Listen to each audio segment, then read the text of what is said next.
Selamat pagi untuk anak-anak pada pagi hari ini. Hari ini kita kembali lanjutkan materi pembelajaran kita. Adapun topik kita hari ini berbicara tentang masalah yang dihadapi orang muda.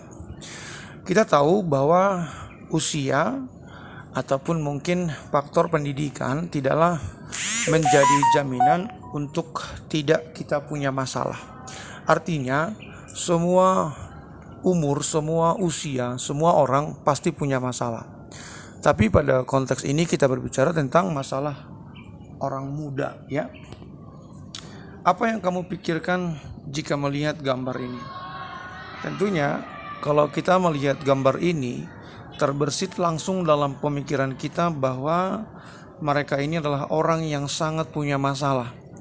Dari mana indikasi mereka punya masalah? Dari bahasa tubuh yang mereka tunjukkan, mereka ini butuh pertolongan, mereka ini butuh dukungan, motivasi.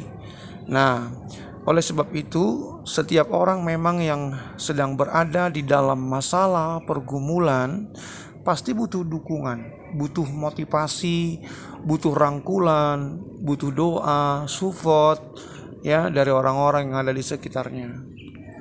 Nah, kita juga lihat masalah remaja, khususnya konteks anak sekolah, di usia-usia seperti usiamu hari ini, ada begitu banyak kadang masalah-masalah yang kamu hadapi, yang kadang kamu sendiri yang buat. Ya, jadi masalah itu kadang tidak hanya datang, tapi kadang kita yang ciptakan dan buat masalah. Nah, kita lihat gambar ini adalah masalah yang sebenarnya bisa kita hindari. Ya, jadi tawuran ataupun terjadi masalah antar remaja itu sebenarnya bisa kita hindari. Pilihan. Jadi kalau kita memilih mau bertengkar atau berkelahi kan kepada kita keputusannya. Jadi masalah remaja itu seputar idealisme, seputar kenakalan-kenakalan remaja yang menurut kita, menurut kamu itu hal yang biasa. Tapi sebenarnya itu adalah hal yang membuat kalian juga nanti tetap bisa mempunyai masalah yang harus diselesaikan dengan baik, ya. Nah, ini generasi sakit. Bayangkan ya, anak-anakku, generasi kita adalah seharusnya generasi unggul yang siap untuk dipakai Tuhan nanti di era mereka untuk menjadi generasi yang hebat. Tapi lihat gambar di bawah ini, terjadi kerusakan. Jadi ketika bibitnya rusak tidak mungkin bertumbuh dengan sempurna. Lalu timbul pertanyaan, ini salah siapa? Ya, maka ini kembali kepada keluarga, ayah, ibu, orang di sekitar, hamba Tuhan, ya, untuk memberikan monitoring dan pendampingan kepada mereka. Miris hati kita melihat mereka seperti ini.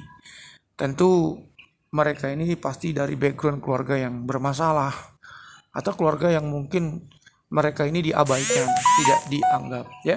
Tapi mereka tanggung jawab kita.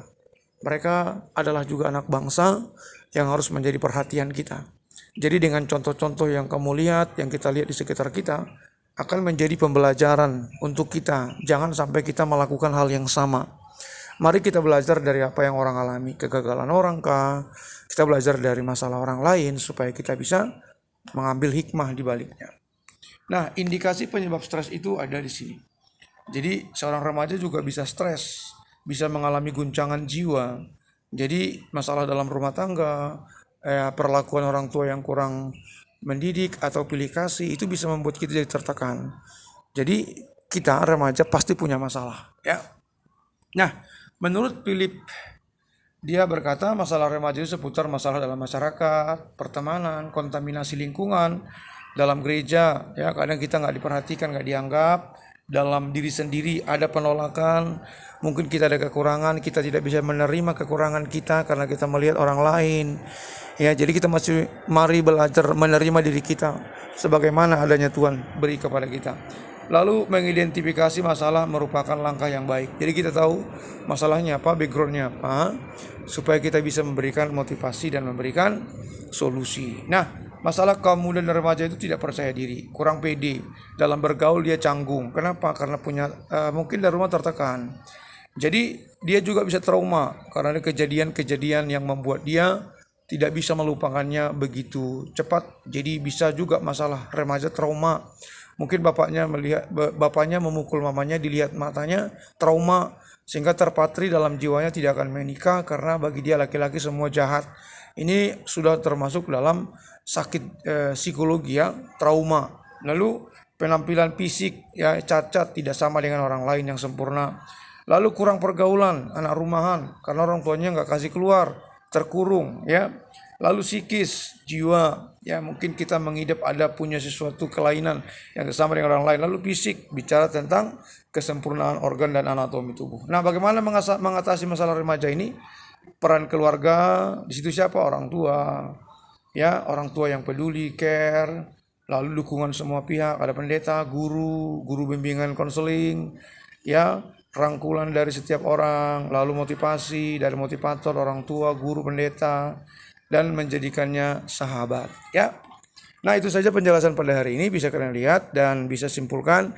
Jika ada sesuatu yang kurang dipahami, mari kita berdiskusi di ruang diskusi ya.